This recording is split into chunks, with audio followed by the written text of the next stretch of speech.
intuitive advisor extraordinaire to many of the major figures in Hollywood. And she has gone on from there to greater heights since that time. But I know that her wisdom and insights have been greatly valued by an enormous amount of people over the years. So I am delighted to hear that she has been designated by Jane to be the spokesperson today.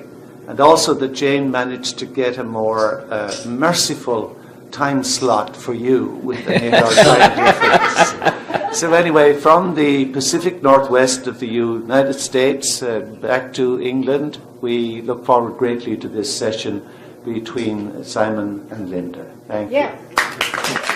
Thank you, Michal. I want to welcome you, Simon. It is such a joy for me to have this opportunity to talk with you again. I have given a great deal of thought to try to come up with a series of questions that would open minds and utilize this hour and a half to give you a chance to perhaps speak on some subjects that we haven't talked about before. Right now, this is an incredibly challenging month for many, and it has been filled with prophecy. There's been the tetrad, which is the 4 blood moons, and the final blood moon is September 28th. There's the Shemetka, I'm not sure I'm pronouncing that exactly right, but the 7-year cycles of financial challenge, and then there's the 7 times 7, which is the Jubilee, which is really what we have just experienced, the ending of September 15th. So all of these prophecies have talked about the end of times, financial upheaval. I mean, I have many examples of history in the past of when there was the crash or the upheaval, the changes, the washing clean of the past and beginning anew. The ones that are right now in front of us are very disturbing. The change in China, stock market collapse in Shanghai, the Ukraine, the Syrian refugees. The Pope is also very interesting in this year of mercy, and yet the concern is what is the deeper order of the agenda. So before I ask the second tier of this question, I wanted to know what you know about this, what you could comment on it. Well, first of all, thank you very much indeed for inviting me for a 3rd helping. Thank you to you, Linda, for the work. Thank you to Terry, who's doing so much for me out there. But I just wanted to make the statement that I want Connecting Consciousness to work with the Ramp School. I see us working together. This is not something separate. And as we get the structure in place, then I would like to sit down and work out how we can work together so we complement each other and we don't work against each other. So I think that's very important. Terry's doing a really good job, and you know, I'm really glad she's in the audience. Could you put her hand up? Is she there? There she is.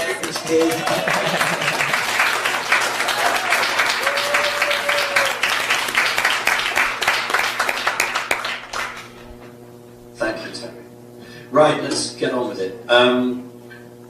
Everything you said, Linda, is 100% accurate as far as I'm concerned. For me, the most important aspect coming up is the forthcoming message from the Pope. And I've got a little bit of extra news to add. And of course, we have our esteemed friend here, ex from the Vatican. And,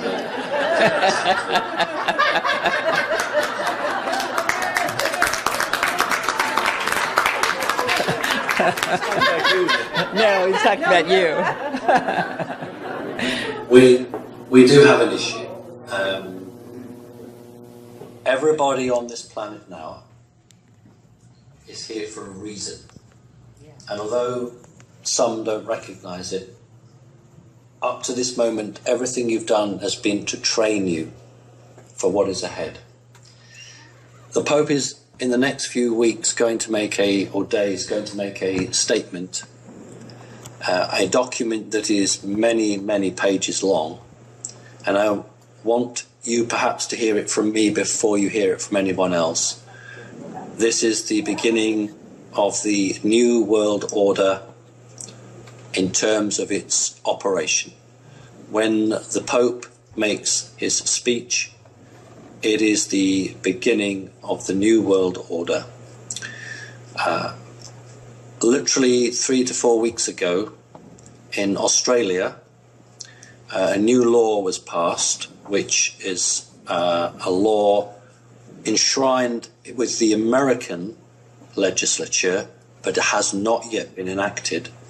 But in Australia now, it is illegal to obtain any social security benefits if you are not vaccinated and your children are not vaccinated. So you can't get any form of social security unless you have been vaccinated. This is the beginning. The Pope is going to talk primarily about overpopulation, the condition of the planet and global warming, and there will be a whole range of policies that he is going to put forward which is supposed to reduce the pressure on the planet. The first question we should ask is, why is a church leader who can only speak for not just the Christian world, but an element of the Christian world, so the Catholic world, why is a church leader speaking on behalf of all the world? And this is because he was always meant to open the door to the New World Order. So we've got some very important energies arriving the latter part of these few weeks, and it is beginning to play out. So, Linda, as far as I'm concerned, you're absolutely right. This is not the beginning of the end, because it's the beginning of the beginning, but that's what you're saying to me, because it's the beginning of the new start. But we've waited for this for years and years and years. We've waited for this moment, and here it is. Right in the next few days is the very beginning. So we must not be surprised when we receive news of earthquakes, we receive words of large tidal waves, we receive words of terrorist attacks, we receive words of financial collapse. This is all part and parcel. Some of it is organised and planned as part of the New World Order operation. Some of it is not. I would always say to you that the earth doesn't kill anybody, but it is those who have an evil agenda that do. So I don't want this to be a very sad or somber get-together, but I do want you to be aware that this is it. When the Pope makes that speech, that starting gun is fired and we are off. So perhaps during the questions we can perhaps add a little bit more and go back to it. So thank you, Linda. That was perhaps the most important thing to start with. Thank you. What my second question, which you have partially answered, is I experienced in my intuitiveness the Illuminati and the gray men, or those people of special privilege power, using the prophecies that have been thousands of years placed to bring all this together, because in an archetypal level, on a subconscious level, there is an awareness that people have of these prophecies and a historical record that they have lived through or their genetic family has lived through. And so there is a fear base that is there. And what I perceived was they were using this cycle of prophecy to bring all this into fruition, as opposed to the prophecy coming and they're just trying to get on with it. What do you think about that? Yes, I think that they're going to portray the earth as a dying earth with overpopulation, and the Pope will put forward some ideas which sovereign governments are expected to enact. And what we will see is a complete steamrolling of these ideas. And one example for you, earlier this year, the last of the vitamin factories was built for the sole use of the elite families. I am aware of a very, which was a very secret document. I believe it's possibly been leaked. But as part of this program, which the Pope will bring out, will be the branding of all vitamins as poison. So it will not be possible, if this goes through, to buy any vitamin supplements anywhere unless you are an elite member of society. When I use the word elite, I mean in terms of money and prestige, or the employees of such people who have been each given a code number, who can then buy vitamins online from these designated places, while ordinary foods are irradiated and the vitamins removed from them, so that by the target time of between 2020 and 2030 in this program, the human race will be so weakened that it would then be susceptible to a rather nasty disease to wipe out large numbers of people. And this isn't scaremongering, this is exactly what they intend to do. I have personal experience of a vitamin factory built in the old Eastern Europe, the Rothschilds providing 15 million euros for the building of that particular building I'm referring to. So once the Pope makes that speech, we will begin to see individual governments enacting a program, the original of which sits with America. And I don't mean the president, I mean those people who are running it. So please watch out for rules and laws suddenly changing and your freedoms being curtailed. So that's the first sign that it's taking place in your country. This isn't about fear. This is about being aware of it and watching it play out, because ultimately this whole ideology will collapse. They will get it on the road, but as it begins to unfold, so it will collapse. So that's one aspect of how they intend to try to reduce the human population. So, from my perspective, I believe that the gift you are giving us with this wonderful insight and information allows us to be able to move our mind above the machine in terms of frequency, to be able to access new ways of countering this. What I have found is that you really can't solve a problem in the problem. You have to get out of the problem to be able to have the viewpoint to know how to proceed. People are waking up. Somebody like that. People are waking up, and we are connecting with knowing that this isn't rollover anymore, automatically rolling over.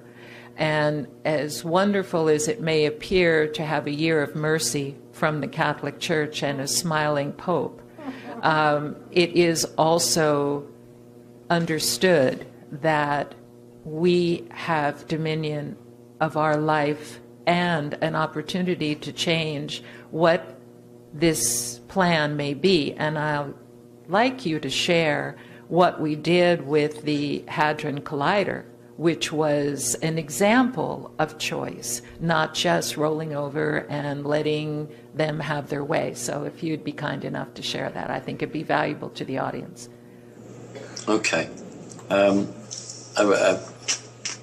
A story called Christmas Carol, written by Charles Dickens, in the end of the ghostly visits. This is the ghost of the future. Scrooge, the lead character, says to the ghost, "Are these the signs of what will be, or of the signs that might be?" Beautiful. So when we talk about the future, we talk about the future that one particular group wish it to be. But that doesn't mean it's going to come to pass, nor is it set in stone. The more people join together to change this outcome, the more likely we are to be successful. The Hadron Collider, it's been a very, very interesting, and it's a developing story. I'll start at the beginning and I'll work through to the latest news that we have. But perhaps I'll just take you back to a very early beginning. If you switch on the internet and you look at the alternative sites, when we talk about the alien race that we love to hate, the reptilian race scores incredibly highly. But only a very few people realize that there is something above that, which is far more dangerous and far more manipulative. You can call it Valon or Archons or any other name you want. It is an energy-based form which at this present time cannot take a physical form and has a life force which is very artificial, and its intelligence is very robotic.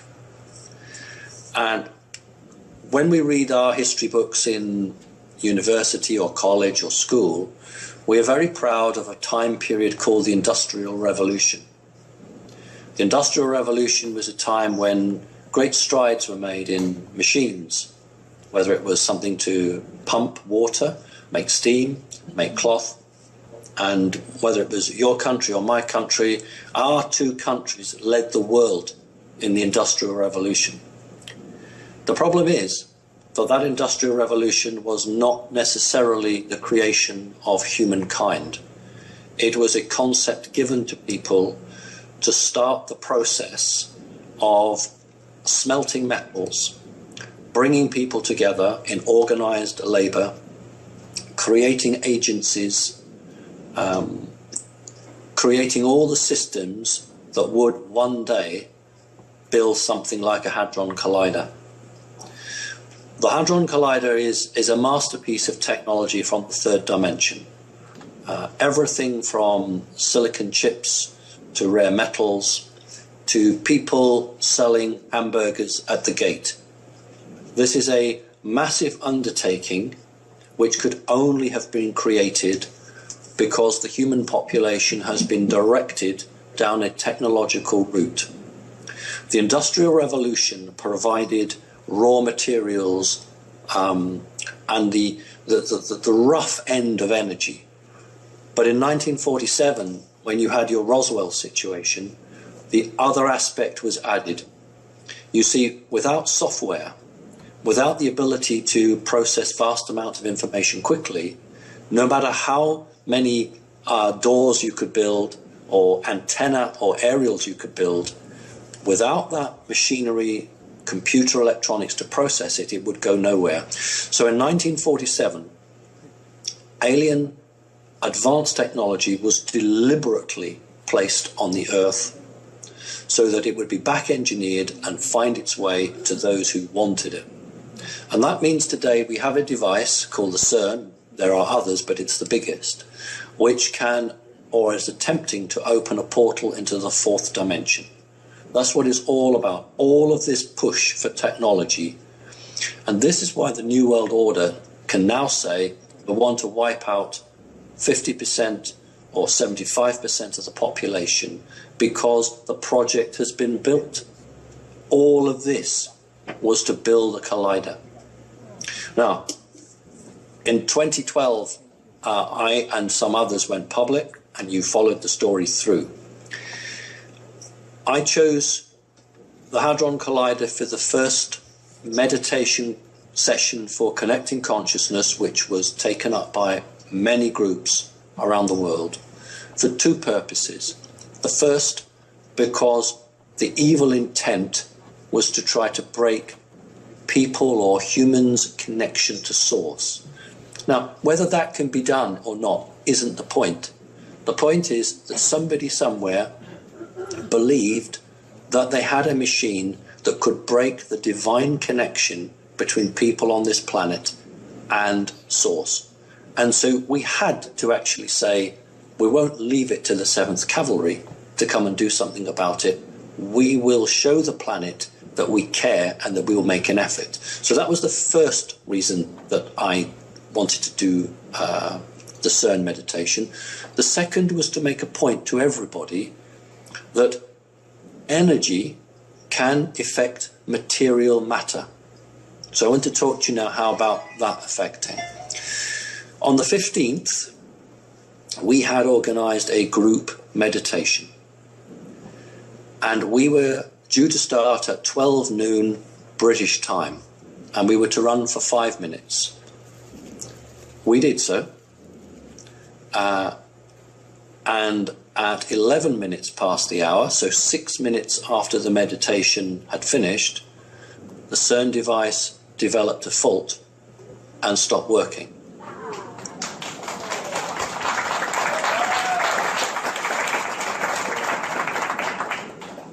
Well, that's thanks to you as well as everyone else. And a proof of that, I did email round a screenshot from the publicity company that provides the press with screenshots of the operation of the collider, which showed that it had genuinely failed to operate. But there's more deviousness to explain to you. And there's also a lot of hope to give to you. First, the deviousness. I don't know whether it was because of connecting consciousness.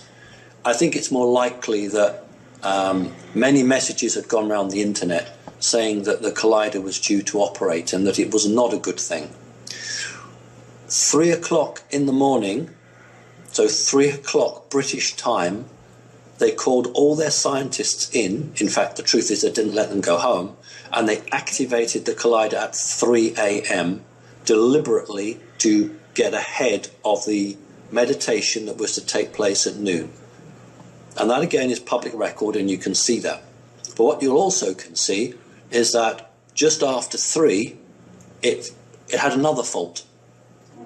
So they started it up at 3 o'clock, it had a fault, it went down, it started at 11:30, half an hour before we did our meditation, it had another fault. Now I'm going to have a little group coming to Whitby where I am, and I've got some very interesting weather satellite pictures to show, because we have evidence that the Earth actually became involved. You need to understand that the amount of electricity that CERN requires is enormous. It is about 7% of the entire electrical output of the country France. That's phenomenal. They have a backup supply, which is based in Switzerland. I have weather shots that show a lightning storm appeared over CERN at our time, and also at the generating station. A lightning strike took out their main generator.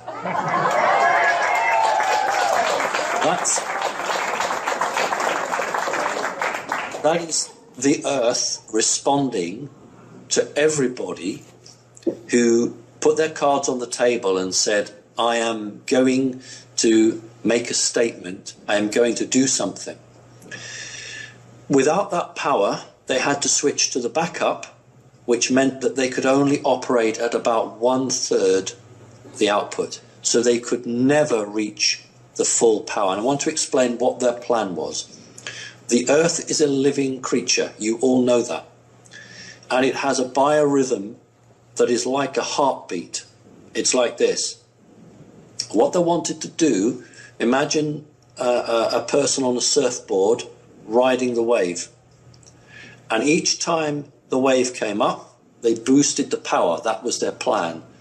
NASA often talk about the slingshot effect. If you are having a traditional spacecraft and you can go around the Earth and you use the gravitational pull to give you extra push. What they wanted on the final upswing was to do that. and to take the power with it. But because they didn't have enough power, they couldn't do it. So their operation on that day failed. Since then, they have operated CERN again in conjunction with the smaller collider devices around the planet Earth, and they actually punched a hole between this reality and the fourth dimension. But the hole was smaller than 1 millimeter. Now, I think you guys, that would be about 1/16 of an inch. They can communicate now to the fourth dimension, but they can't do what they wanted to do, which was to bring things through. So the science has had a success in the sense that they've actually seen the fourth dimension, but the elite have not received what they want, which was a new or an increased portal to bring anything through. So working together across the planet, people have affected material mechanisms with their thought. No guns, no bullets, no petrol bombs, just the intent of good, decent people, which has achieved that. And what I just need to finish off on is to say that the Hadron Collider was guarded internally, not externally, with remote viewers. There was a battery of black magicians who were remote viewing all of the interior of the CERN device to prevent any entrance and attack on a psychic level. Obviously, something went wrong for them because the device failed. So we need to understand that there's a huge push to obtain a fourth dimensional corridor to bring things in. Now, finally, along this line, now those of you at the Ramtha School will perhaps not find this such a surprise or a shock, but some people can, and I'm not going generally public with this because simply you guys are much more aware. I know this will be released, but by that time it doesn't matter. There is an entity. Some people call this entity Anu. Others have other names for this entity. This entity is trapped inside the Earth. Most of these creatures have left, but there is still a core group left. And this group, this particular individual, demonstrated the situation by showing an image of the Earth encapsulated in a glass ball, which meant there was a force field around the Earth from which this creature couldn't escape. This is why the Pope is now pushing this 2030, 2020 agenda, because as far as the elite are concerned, their gods have let them down. They were supposed to have had the New World Order some 15 years ago. It hasn't happened. They're now going on their own. So we will see this fractured approach. So I'm sorry that's such a rambling, long answer. No, it's very valuable. Let you know that. Okay. Yeah, very, very valuable. It brings me to the next question. I'm kind of jumping because this is such an important thing you're talking about. To me, this is true hope. What you're discussing is dimensional timelines, choices that can happen out of time. So let's just use this example. It was one of the reasons why I asked you to tell this story, because it didn't matter that they tried to start earlier. It didn't matter that they tried to do it again later. What mattered is that in no time there was a focus of an outcome. And that outcome was held in consciousness by a great group of people. And you cannot underestimate that. So I don't really care how many psychic remote viewers they had. They're at a level of frequency that I'm not talking about. I'm talking about a consciousness that is able to raise its frequency, that it is beyond the shield of the machine, that is continually resonating with time and a concept of linear hierarchy, to a concept of possibility of any outcome chosen. Yes,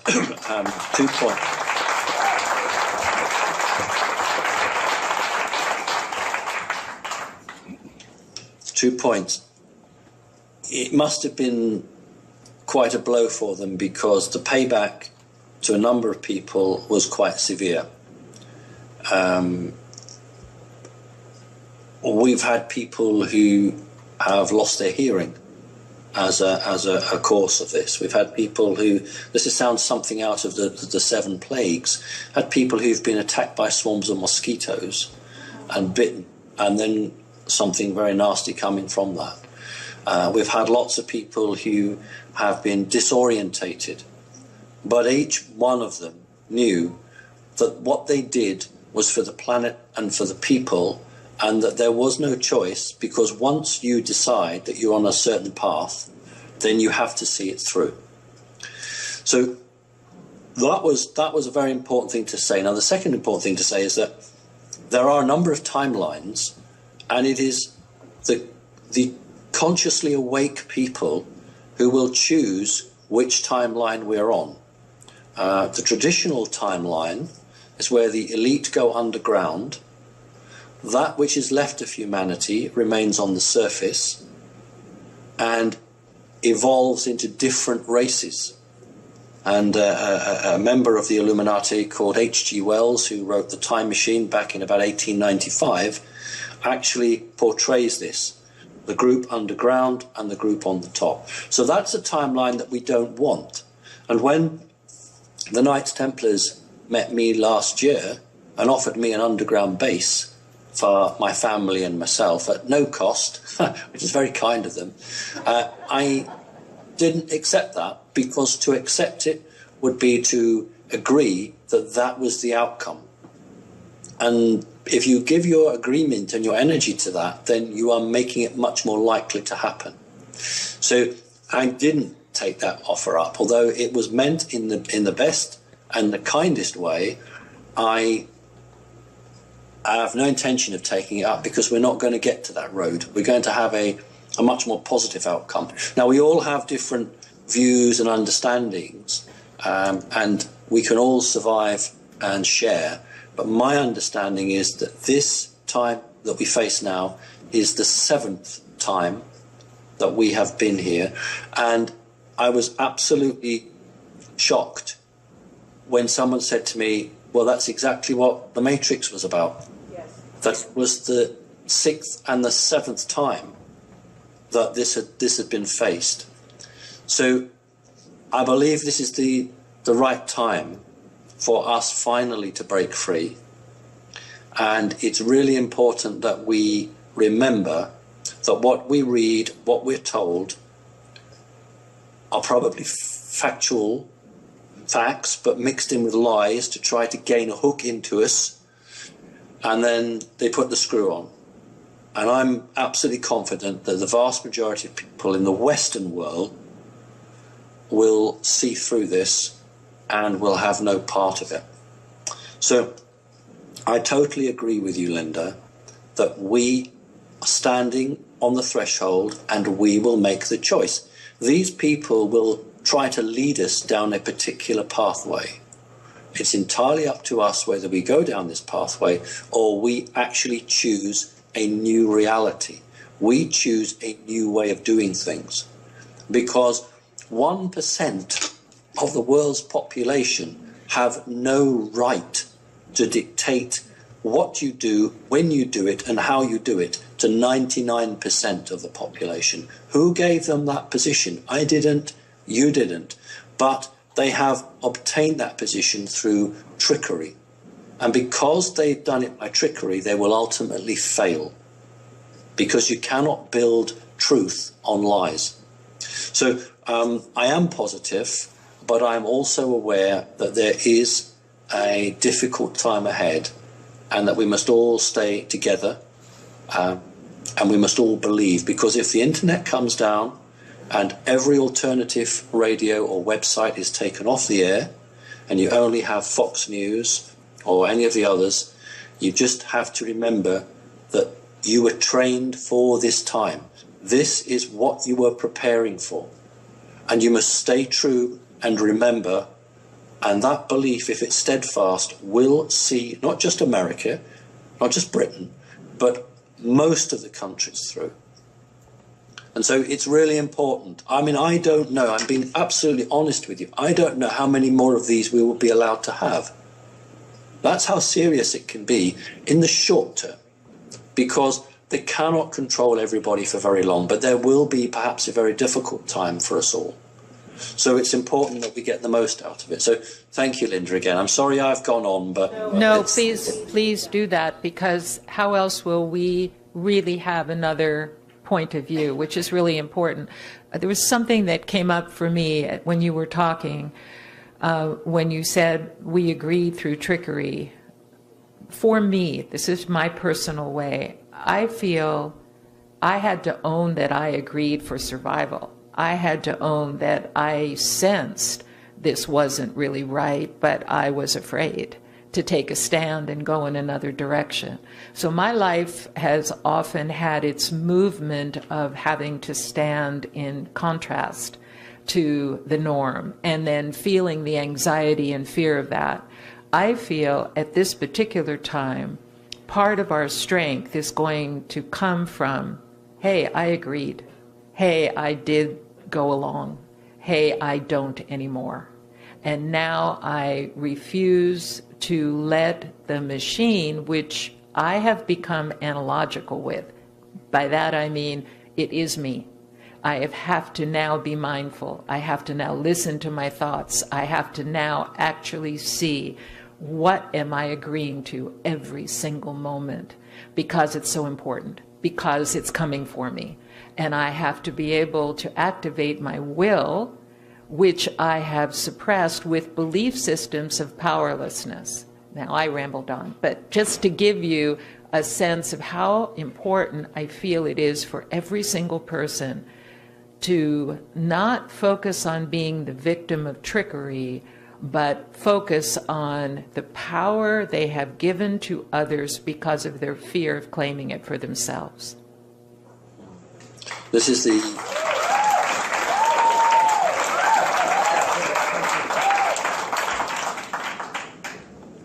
the whole point of all the terrorists and the terrible signs of refugees. It's part of their idea of destabilizing. It's all they understand. It's that this is what they do. They manipulate other people to try to bring about a situation while they keep away from it.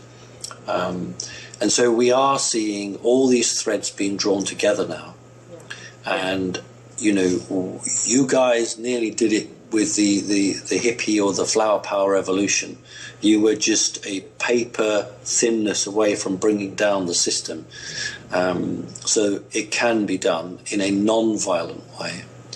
And if we have said in the past, by not interfering, we have allowed something to happen, well, now what we're saying is we're aware of what's happening. We won't bring pain to anybody else, but neither will we give our consent. Yes, and these things work on energy consent. And if large enough people on the planet do not give their consent, then these guys who are heartless will find that they do not have the authority to put through what they want. The other thing I would quickly just say is that people's awareness is now so high that they are detecting lies very quickly. It's very hard for the elite to put something through. 10 years ago, people would swallow not anything, but many things. Now, I think government is really up against it. They can't put stuff through on a mass scale. So what we are facing, I think, is individual governments pushing a chosen form of legislation, legislation which seeks to curtail the individuality of the people, and I do not believe the people will stand for it. So let's see how that goes and watch it through. So yes, whatever we've agreed to in the past, we will rescind that and say that we will make our choices one at a time. So no longer will we give our blanket approval. We will say, well, I'll approve of this, but I won't approve of that. And that's our right to do that. And necessary. That's leading me into another area that is very connected to this. I'm very interested in timelines and dimensional realities because I actually feel that we have so many dimensions close to us and that the veil is getting thinner and we're actually bleeding through other dimensional awarenesses. And changing timelines is not such a big thing. It actually can happen just by a new focus. The concept of epigenetics, the idea that perception affects DNA and that will trigger whole new awarenesses, is the same in terms of timelines appearing now that weren't there a moment ago. I believe because things are so much more mutable than we have been presented that they are, that the opportunity to start training ourselves in this mutability to build confidence that we can change outcome is part of what is necessary. And I thought you would be such a wonderful person to share your experiences with timelines changing and your living with alternative dimensional realities. Well, to my knowledge, this is the third time that we have come back onto a broadly positive timeline. The timeline that we're on at the moment is positive. And many people say, well, if it's positive, why is there so much pain and suffering happening at the moment? And that's a very good question, and I want to try and address it. Imagine a corridor, and this is a timeline going from A to Z. Well, where are we on that corridor? Because we can't go past this wall, that's the blockage here, and we can't go past this wall, but within that corridor, we can have any position as we move forward. So we can choose to be onto the left, the center, or the right of this corridor. This is what humanity has to do. This is a positive timeline we're on, but we must decide which is the most positive part of this timeline, to give weight to one side. Those of you who have a motorbike or a motorcycle, when you lean over, you lean to counterbalance. And what humans have got to do is to put their energy towards the most positive part of this timeline to ensure that we don't get dragged the other way. Every individual has the power to change their reality. The problem is that when we go to college, we're taught that that cannot be done. Any child under 5 has that ability, and as soon as they go to school, then it is very cleverly squashed. My own experience, I have seen potential timelines in front of me, and one timeline, without question, is the destruction of North America. We're not on that timeline. And many people misunderstand the concept because they write on a blog site or a website that America's going to be destroyed, there's going to be earthquakes and tidal waves. But that was one timeline. That was one outcome. That is not the outcome that we're on at the moment. I want to make that absolutely clear. If you are a member of the elite, you want a structure left. You don't want to destroy your country. What you want to do is to remove the people from that country. Because it's wrong to think that high members of the elite, the Illuminati, don't appreciate the forest or appreciate rivers and seas. Of course they do. The only difference is they want it for themselves. So they want to walk out into a forest and not see anybody. They want to walk out to a beautiful waterfall and not see another living soul because they've all been murdered. That's the plan. They want all this beauty for themselves. They have never been taught to share. So that is a timeline that they wish. That is a timeline that must never be allowed to happen. And at the moment, for the last maybe 20, 25 years, we have been reasonably secure in a very positive timeline. But at the moment, here's our corridor. What they're seeking to do is to pull the energy of decision right against one wall of that corridor. And what we have to do is to pull it back to the other wall of that corridor. And that will basically dictate whether we come out the other end relatively in good condition or whether we come out in a very poor condition.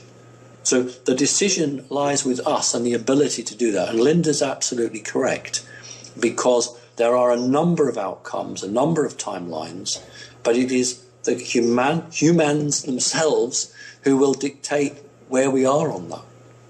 And the sad thing is that so few people are consciously awake, but there are enough people awake to make that decision. As soon as we went through the 21st of December 2012, the game was on. The game was on. So there are enough of us, we can do it, and they are terribly frightened. The elite are terribly frightened of anybody who stands in their own truth. Now, we don't want to get into politics, but you remember several scenes where flowers are put down the barrels of guns. That is a nightmare to the elite. Absolute nightmare. Because if you retaliate with violence, then those soldiers will retaliate with violence, and everything is seen as equal. But if you face these people in a non-violent way, it is something that they can't cope with. There are more police officers who go off with stress in your country after they've broken up a peaceful demonstration than there are who break up a violent demonstration. Because to drag women and potentially children who are blocking a road and all the problems that go with that actually psychically affects a police officer much more than charging in with a stick because someone has thrown a brick at him. So that's why we must be very aware that any demonstrations of the future, the enemy, and I'm using that word because we're talking not about humans, we're talking about an energy that is an enemy to living divine creational force, seeks to always bring violence to bear. And we mustn't fall into that trap. So there are timelines out there. At the moment it's positive, but we can make it more positive. Thank you.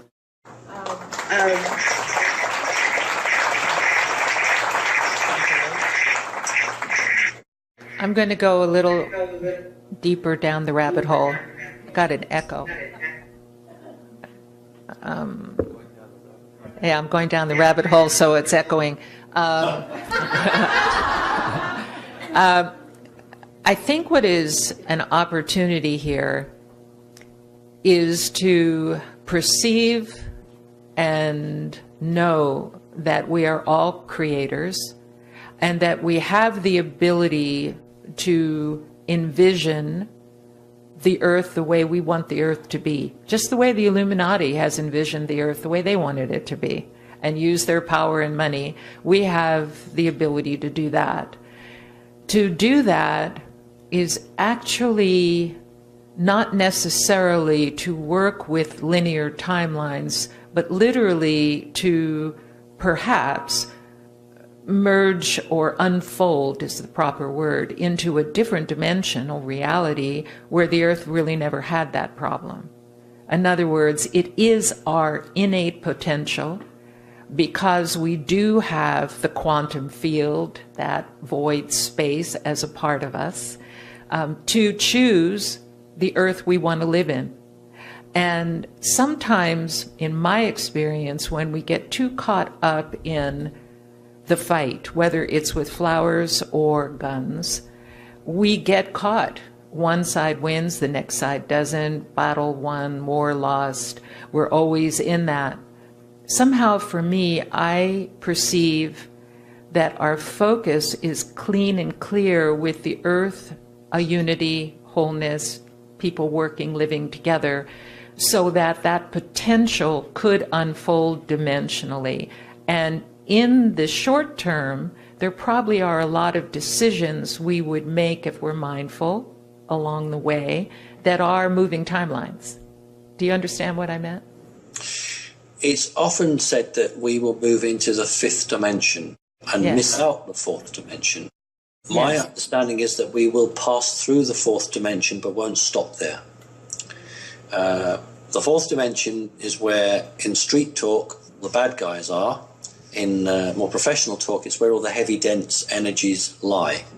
And at the moment, they are so heavy and dense that they are bulging down into the third dimension. And that's why Linda is saying that we are getting the equivalent of a bleed through. Many people are beginning to experience not just the fourth dimension, but some of these entities that are so heavily weighing down into our reality that we are seeing them off and on, far more than we've ever done. The earth will choose to evolve. That is a natural course of all living creatures. If you have good intent, you will evolve towards a positive. If your intent is not of a good sort, then your evolution can be very variable and can lead you down a dead end. So the fourth dimension is a dead end if you arrive there and your energies either change or are too heavy to allow you to transcend forwards. That's happened to a number of entities. I believe that the human race will enter the fourth, but not stop there. It will move on to the fifth, at which point it will then stop to start the learning process. We do have something to learn from the fourth dimension, but very little, because our reality here in the third has been so largely shaped by dimensional realities, because many of the values that we have were given to us from the fourth dimension, that we don't need to learn that. As we transcend the fourth, we don't need to learn that because we've already experienced. There are some higher energies at the top end of the fourth we need to experience, but I don't believe that we need to set up a camp there. We can move through that and go into the fifth. And then the fifth is where we start our real human learning.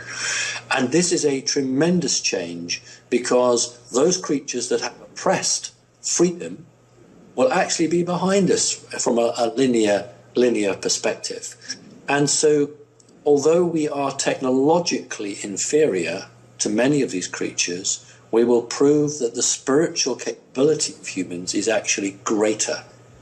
And this is, although it's a traveling distance, we are actually beginning now to push through the very base of the fourth, and that's why so many people are having some very interesting experiences.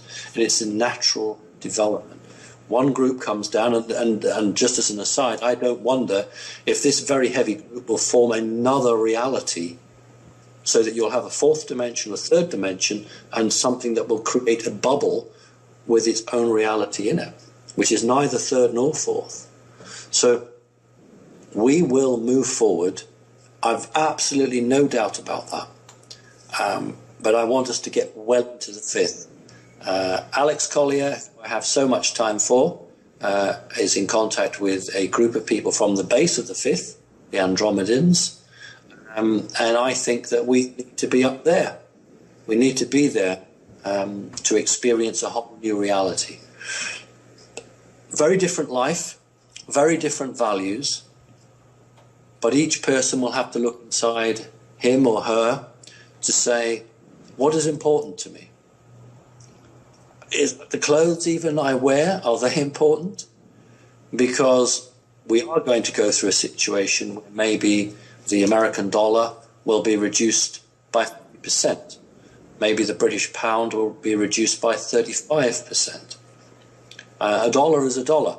If you have something that's made in your country, it'll still be a dollar, and you'll still buy it. But if you wish to buy something from China, No longer will it be $1, it may be $3 or $4. So this is the impact of a impending financial disaster.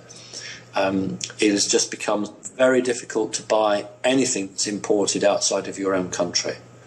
I know you guys don't follow Europe's situation greatly. Some of you do, but I know vast majority don't. But within the European Union, which you're not a member of, when Greece had its disaster 3 years ago, the Greek government went into everybody's bank account who had over, I think, something like the equivalent of $5,000, and took money out. Now, if someone does that to you in the street, that's called a robbery. And if they get caught, they should go to prison. But this was perfectly legal for the government to go into anyone's bank account and take money out. Precedent has been set. Any European country now. So that's something to take account of. Finally, the previous government in my country, there was an advisor to the Prime Minister. And that advisor, some 4, 5, 6 weeks ago in my country, made an announcement that he thought everyone should take their money out of the bank and put it under the bed. He also said that it would be worth stocking your food up for 4 weeks. Now, obviously, he was attacked, but here's the first instance in my country where a very senior person, an advisor to a prime minister, actually went public on Twitter and saying there's a massive situation around the corner. And he said that whatever financial disaster we had in 2008, 2009, this was going to be something like 20 times worse. And that's available on YouTube if you go and find it. But generally, people are very frightened to come out and tell the truth because they all look forward to a pension. The reality is there won't be a pension. It's all going to be different. And it is what we create it to be. So the future is ours. We just have to be brave enough to reach out and take it and do it in a way that is beneficial for us, our families, our friends, and the planet.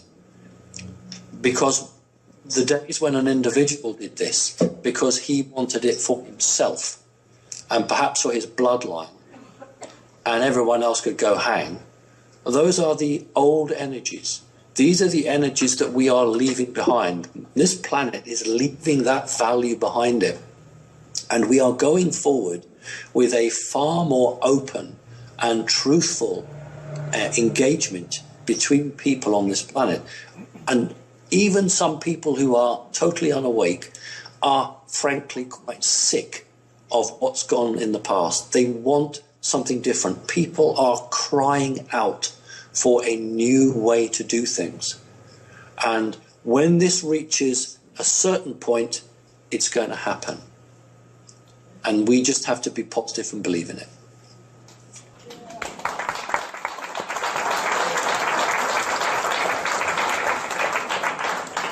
I 100% agree with what you've shared, and I would add that in this area, in those that have attended the school, we've always been taught to put some food away, make sure we have water, make sure that we have supplies should these things happen. When I talk about moving our minds to a different dimensional reality, it is also a balance of considering the body, knowing that we still may live in time as we're trying to unfold a new time, and to be wise in preparing for our lives, our families' lives. In your experience as with a soul-manted reptilian hollow earth, the spiritual components and genealogical components that you've shared have been intriguing as I've contemplated them. I know you said you chose the way of manted because it was more spiritually supportive of the human evolution. However, the reptilian, manted, and your hollow earth experience are still mind firing, wiring components in you. So how do you, Simon, experience your priorities? Are you pulled sometimes? Do you feel this kind of conflict? Or, because the reason I'm asking this is not so much to pry into your personal life, but you're like an amazingly magnified example of what we're trying to do as we pull away from society's input, religious input, or perhaps genetic input, to find our own voice and stand in that. So I thought perhaps if you could share your experience. Sure. It's about choice. And once you make that choice, do you stick with it or do you begin to crumble and move away? There are some people, some entities, some energies that are very wedded to a particular lifestyle, who are rooted in the past and cannot bring themselves to look forward to the future, are frightened of change, and believe themselves to be so important that they are more important than anything else around them. And this is a fourth dimensional value with some entities, and that has imprinted itself onto the ruling elite on our planet.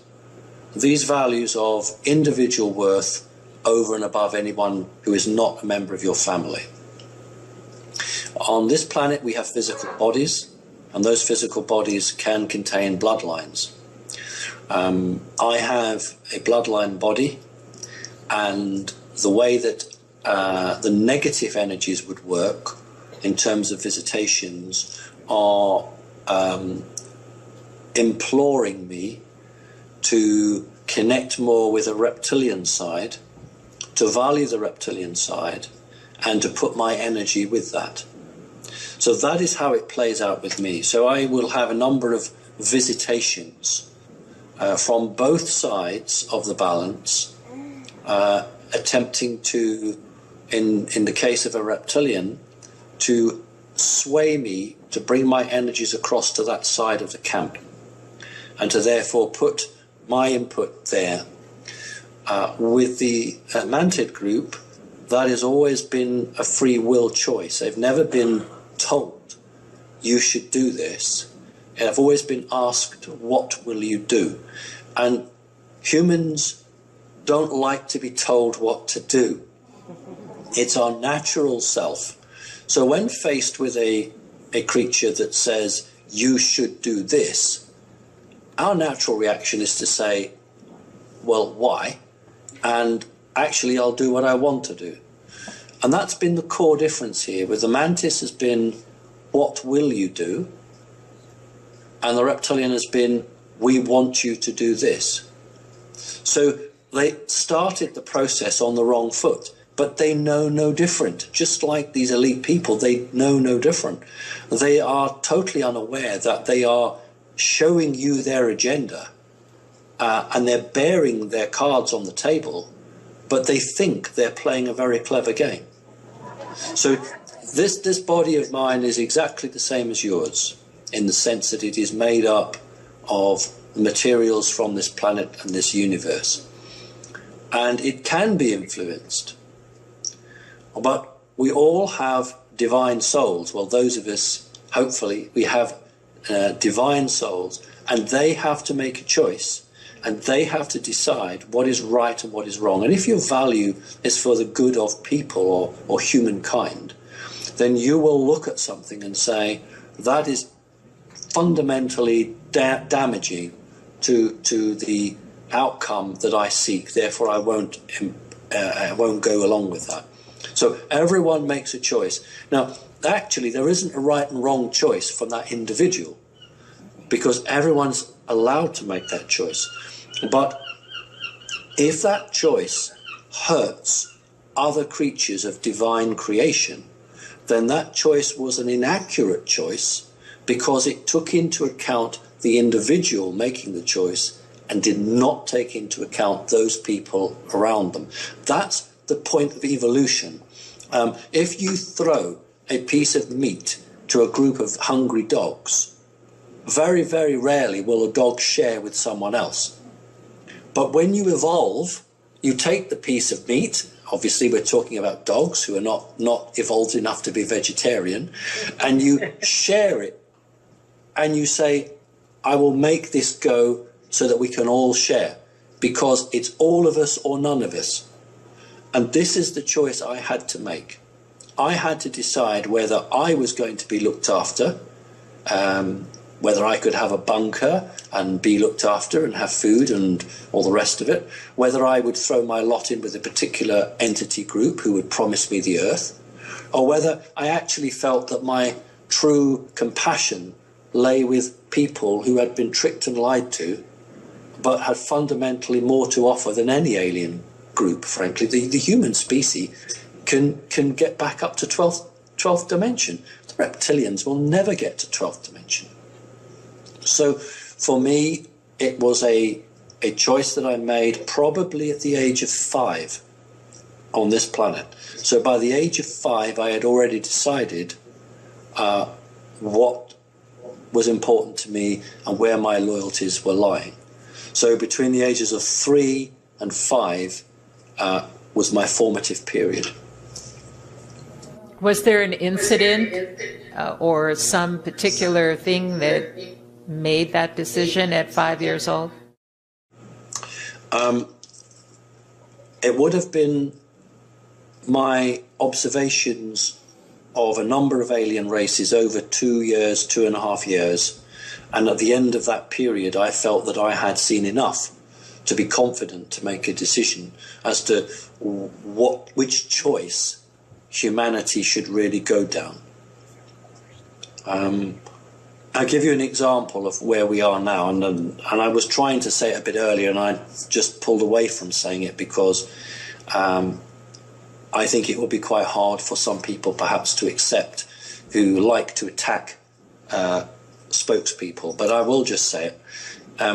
I had a connection with a medium, a woman who is very, very psychic, very gifted.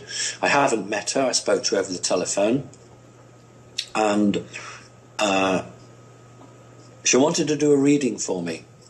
And I said, well, you know, you're 4 hours drive away from me. I have, difficult. And she said, well, I'll do it over the telephone. Now, anyone who's had a reading from me knows I have to have a video to do it. And I said to her, oh, can you do that? Is that okay? And she immediately started to tell me which entities were near me. Now, you could be very, very suspicious and say, well, look, anyone who's seen my presentations could then reel out certain things. But what occurred was that she described this entity that you could call Anu, who had come to her and offered her something which I have never described, and I know that she's genuine. Now, what she actually said to me was, he wishes to negotiate. That's what she actually said. He wants to negotiate, and he wants to negotiate through me. That's the medium.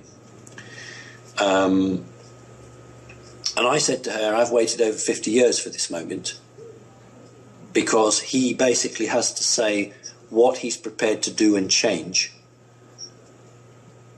to see where we go with it. Ultimately, I did not hold that particular meeting because I sent a message up the pipe, which was, if you want to talk, you talk to me directly, don't bring other people in, because it's not fair on them. You're going to be energizing them in a way. So we are at a crucial stage. We have the energy movement, we have a physical movement, we have the consciousness of the planet, the consciousness of the people. There are all of these things which have been aligning.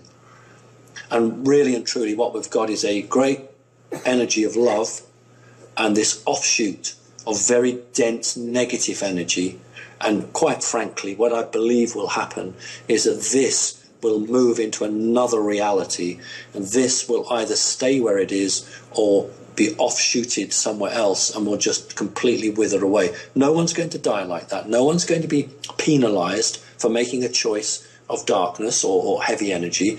But what will happen is that will just become nothing over a period of time. And this will become the new concept, the new earth, the new people, the new way. And we all make a personal choice. So by the time I was 5.5, I had made this choice, and I've not gone back on it because I have seen nothing to show me that elite people with a negative agenda can do anything positive. And I implore them, even now the clock stands at 1 minute to midnight, to change, to make a genuine movement and come across and join the side that is actually beneficial for humanity. There's still time. There's still time. Because once that hand reaches 12, they can't come back because it's been set. And the prophecy is fulfilled, as you said. So it's still 1 minute to, they can still come across. And I make this statement because I know they watch my presentations. I know they do. I'm imploring them for the good of themselves, the good of their families and their children to come, to turn their back on the course of action that they are in, to move away from that, because they are, in the words of the church, they are looking at a fiery pit. That is exactly what they're staring at. And there'll be no redemption from that in this lifetime. They may well have a chance later on, but at the moment, they're going to go back to zero and start all over again. So it wasn't difficult for me to make that choice, but it was traumatic from a skin and bone organic percept, because I was looking at creatures that were 15 feet tall, didn't speak with their mouths, were completely not like humans, but the energies from them were different. Some energies were compatible with humanity, some energies were totally alien to humanity.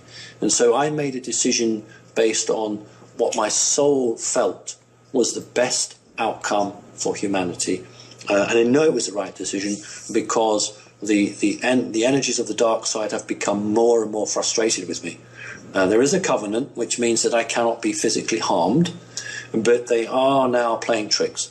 And anybody who plays tricks and tries to manipulate you can't have a good agenda. So that's how I've judged it. Wonderful. Thank you. Thank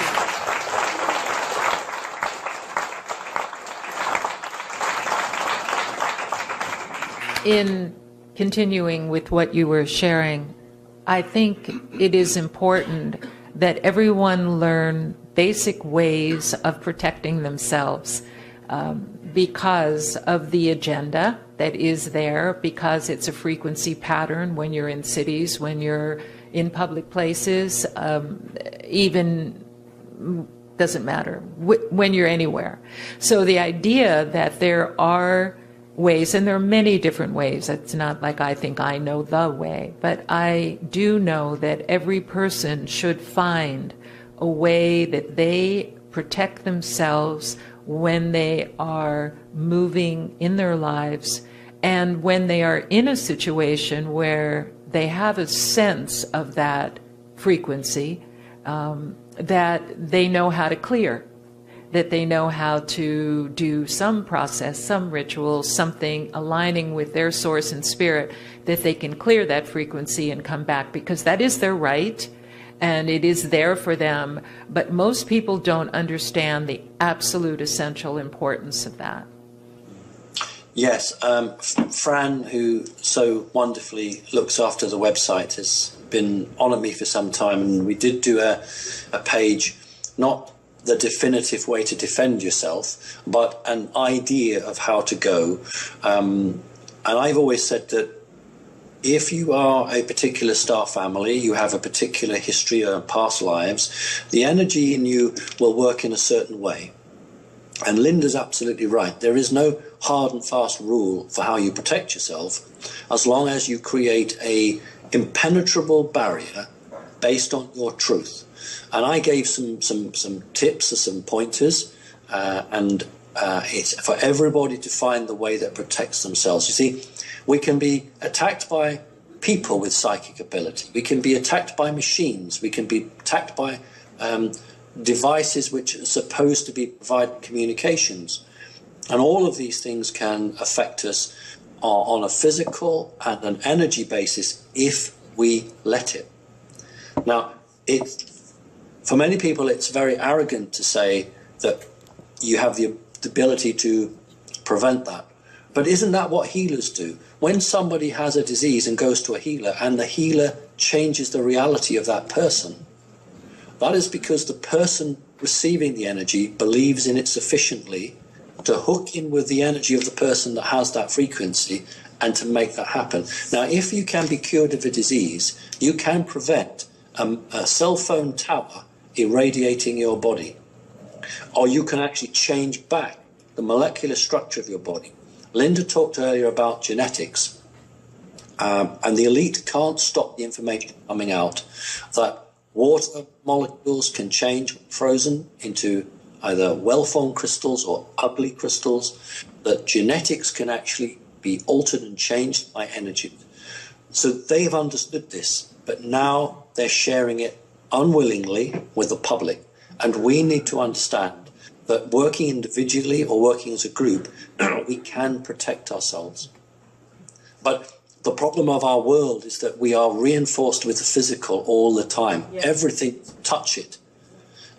Can't see it, can't smell it, can't touch it, it can't be real. Unless it's God, in the true sense of the Bible, then we can believe in that. But anything else that we can't see, we're told is not real. This was to totally split humankind from its real potential to manipulate and move energies. And there's absolutely nothing wrong in manipulating energies, just like the juggler, juggling the balls in the air. So we should be able, if we're properly trained, to be able to manipulate these energies. And as long as it's for good, there's no harm in doing it. And I would like to just finish by saying that, the Ramtha School, to my knowledge, is the only school that has maintained its message. So many of these schools alter the message to suit the time they're in. So in the 1990s or the 2000s, they think, well, we need to change our message because it'll be more appealing to people. The Ramtha message has stayed the same because it doesn't matter whether it's 1850 or 2015, that message has to be solid, because the values that we have are the values for now and for the new earth. And I will use the word the new earth. I'm going to use it. We don't want the spaceships landing, and we don't want people getting on to be taken to a new earth. We've got a beautiful earth. We should be here to make it better. Why would we want to leave this place? It was given to us. It's ours. We need to look after it. So finally, what I'd say on this is that, the Ramtha School has my full support, because its teachings are the teachings that we need now more than ever, because they've not been corrupted. Many of these schools have been infiltrated and corrupted, and the Ramtha School has not been. So that's why I've come back 3 times, and I will continue to come back, because I'm very happy to associate with something of a very strong tradition.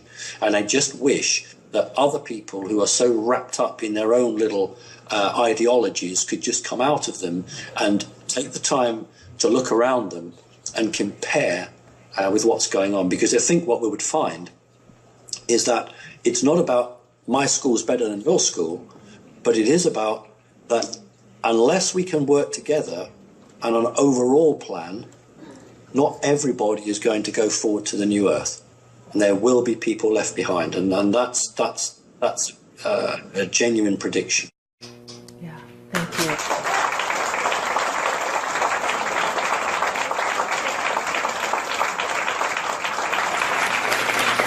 I know we don't have a whole lot of time, but there's one more subject I'd like to talk to you about, just because I've never had the opportunity of doing it with you, and that's about women. I believe that women are waking up now and activating their will and their voice, not as a power over others, but as a co-creator of life coming forward in this way. I was very interested to know that in your travels, because I know you do travel dimensionally and have had the opportunity to experience many different alien races, or even looking at things in your way, how women are perceived. Do they have families? Do you have families in other dimensions?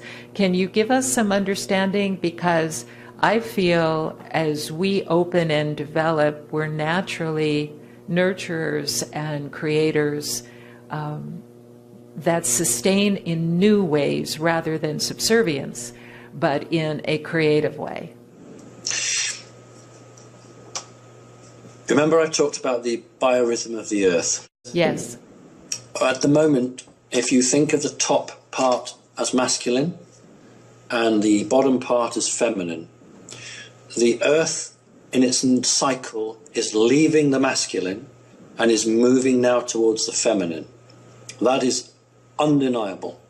And this is why you get all these stupid bits going on about men don't know how to be men anymore and they're all confused. The reality is that this is a natural progression, that the earth moves. But with the arising of consciousness, what I'm hoping for is, instead of this huge masculine 26,000 years, 500, and then 26,500 years later, the feminine, that we actually create a balance exactly between male and feminine, so that no matter on this rise and fall, we stick with that. Now, if we go back in history to alien races who have involved themselves, we have the Orion Empire and a interesting group from what you guys would pronounce as Sirius, or we say Cyrus, I think you say Sirius. And they are very interestingly diametrically opposed. One is very masculine, one is very feminine. In fact, one had queens and empresses, and the other, whilst it had queens, these were just mere figureheads. So in the fourth dimension, it's very strong between a patriarchal or a matriarchal group. And when I've been interacted with alien creatures, depending on their background, would be the way they project themselves. So the mantis group is quite male. It's quite a male group, but they recognize that they have lost some of the feminine energy and they are seeking to regain that. That's why those of you who are familiar with my story know that I don't engage with strong male energy, because it generally, unfortunately, creates wars. So that's why the entity that came to me, I would call that creature Mum, as in mother, or as you guys would say, it's Mom, M-O-M, although it was a male creature, because the feminine is what I understand. Now, the feminine creatures that I've interacted with, they have literally been leaders of their own clan or their own group, and they come at it from a completely different energy level. But for me, this is all wrong, because you have the feminine over here and the male over here, and it's just not working. We need to be able to balance and bring together, because when a person has a past life, often they will have incarnated in the sex of a different body. So females will have incarnated in a male body, and males will have incarnated in a female body. That's absolutely vital. Because if you think in a linear term, we'll just use a linear term, here's point A and point Z. If I exist in point A, but I never come across to point Z, how can I understand the universe I'm in? Because this was created, all of this side, so you have to come over, and if you incarnate in a body of the opposite sex and you live a lifetime, and then you come back because you're either feminine or male, then you have experience and you bring that energy with you, and it balances you. Because the male can offer certain energies, and the female can offer certain energies, and only when they're working together can we actually say that we can understand the planet and the life on this planet. Because generally speaking, ladies and gentlemen, it is men that create wars, it's men that kill. I know not this group here, but we're talking widely, and women who create. And until, in the physical sense, men can actually give birth to babies, men will never appreciate what life really is. So we have to make this evolution on an energy level. We have to actually encompass, as a male, and I've done this, I hope, to encompass the feminine and not be scared by it. That's the problem. Most males are terrified of female energy because they think it will weaken them in some way. It's bullshit. Feminine energy is actually really strong, And if you balance it and compare it, then you are much more a representative part of the planet. So my view is that having experienced both male and female, I find both elements wrong because they are too out of their balance. And only can we, as we evolve from the third to the fourth to the fifth, can we actually have this fantastic opportunity as an energy basis to try and bring it together so that we can be more representative of everything and not be so going off at a tangent, either male or female wise. So I'm very positive for the future, and I've seen what I don't want it to go like. There is a feline alien species which the American military, the elite American military, are very familiar with. In English, the alien race, their own name is Ket-Kari, but the American military can't really pronounce anything that's not American. So they call them the Kilrotti. The Kilrotti, because they can't say Ket-Kari, so they say Kilrotti. This is a feline species which is feminine dominated. So it is ruled by a queen. But you see, they haven't evolved because they've got hierarchy. If you have a king and a queen, you haven't evolved. You know, when Alex Collier goes to the fifth dimension, all you have are elders. So it's not we have a badge that says I'm better than you. It's just I've studied law, I've studied this, I'm an elder, but everyone is equal. As you get out of the fourth dimension, there is no hierarchy strategy. Think about the police force. You have badges to show your rank. This is what it's like in the third because it's like this in a lot of the fourth. We have to get away from that. I am better than you. I've got more money than you. I've got more connections than you. I can tell you what to do because I've got 3 stripes and you've only got 2. This is pointless. This doesn't do anything. It's just pushing humans in a circle that's getting tighter and tighter and tighter. So what I say to men is don't be frightened of female energy. Embrace it. And for the feminine, you can give as good as you get, but there is useful stuff there. Bring it together. I personally have a very strong memory of incarnating in a female body in 1835, and if I hadn't done that, I wouldn't have the understanding and the love for the planet that just pure male energy. Because male energy is, I can build something there, I can knock it down, but feminine energy is, instead of building, it's I can create something, and it's I can nurture it. So if you can put the two energies together, you can both build and create, and you can take it down when it needs to be taken down, but only when it needs to be, but then you look after it. So really and truly, it's about people being brave and moving outside of these physical bodies, because at the end of the day, this is just not as important as what is inside you. So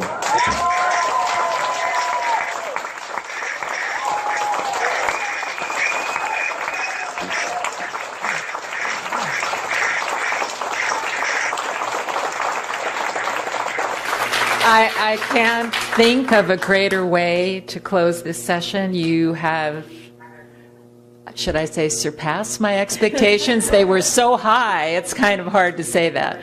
I am so appreciative for all of us. Thank you, thank you, thank you so much.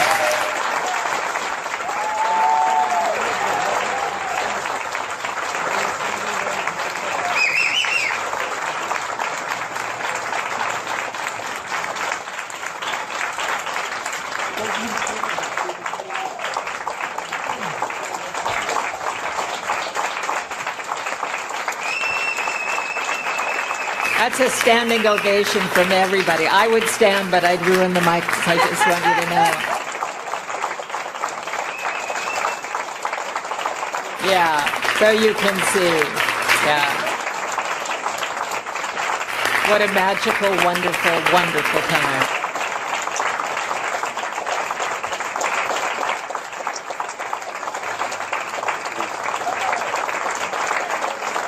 Thank you, Anna.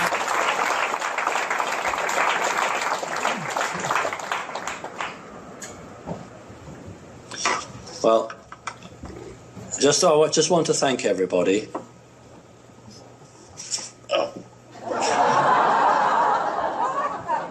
I think she was very attracted to all the clapping. I want to thank everyone. I don't really know what the future is, but it doesn't matter, because it is what we make of it.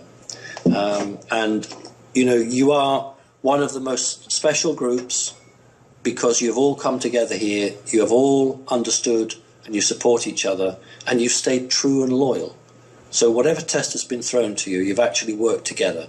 So I want to thank you from the bottom of my soul for inviting me again for the third time. You give me more joy as a group of people than anywhere else, because it's a special energy that surrounds your community, and I appreciate that and understand it, and I value it.